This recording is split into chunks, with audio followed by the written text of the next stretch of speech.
Obsessive compulsive. What is obsessive compulsive personality disorder?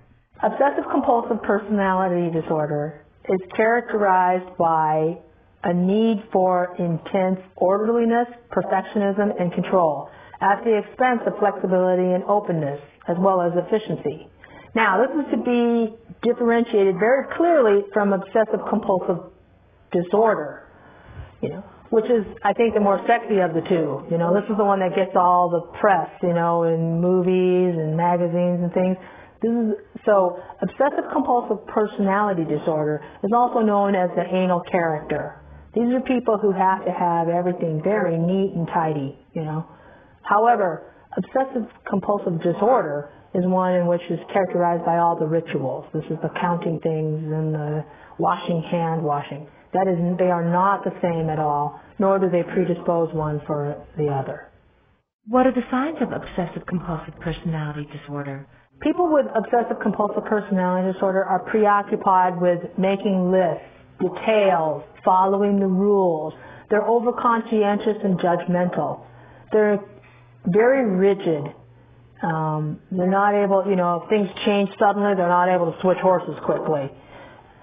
Their preoccupation with detail can sometimes paralyze them to the point where they're unable to make decisions or get things moving along. They're not able to delegate work to other people because no one else is going to do it as perfectly and as wonderfully as they are. So they are very, in a nutshell, this is someone who's tight. They're kind of cold, stubborn. They don't hold on to stuff. They don't throw stuff away very easily, even if it doesn't have much meaning to them. These patients are very miserly. In other words, they're not generous individuals.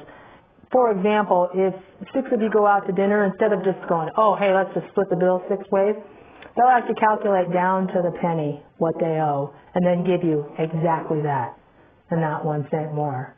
What causes obsessive compulsive personality disorder?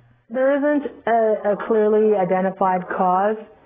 One of the things that this has been linked to, at least in the psychoanalytic literature, as I mentioned before, is this is called the anal character.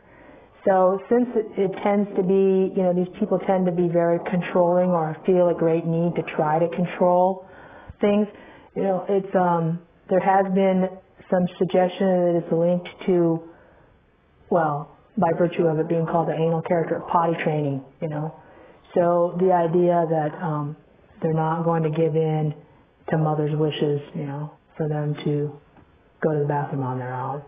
What are the dangers of obsessive compulsive personality disorder? I think, in terms of your interpersonal relationships, they're going to be very stilted. You're not a warm, affectionate individual. You're concerned about rules to the point where you lose track of the activity.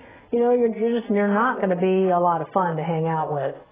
And I think that from an occupational standpoint, you will make your coworkers crazy because you won't delegate work. You're very indecisive. You're the only one who can do things. You insist on perfectionism. And so whether you're the supervisor or someone, has to work under you, I think it'd be very difficult to work with you. Who is at risk for obsessive compulsive personality disorder? Men appear to be more affected than women. Again, to the degree that there may be developmental factors, as I discussed previously, that may put you at risk. When I've given this lecture before to medical students, they all ran home and asked their mothers about whether they were easy to potty train or not. We don't really know if that has anything to do with the development of the disorder, though. What are the treatments for obsessive compulsive personality disorder?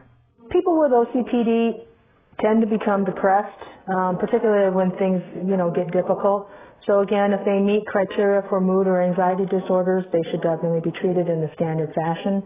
Other than that, I think it's insight-oriented psychotherapy, a way of letting them see that it's actually their behavior that's linked to some of the problems that they're having in their life, and trying to get them to open up a little more emotionally, perhaps be less rigid and inflexible.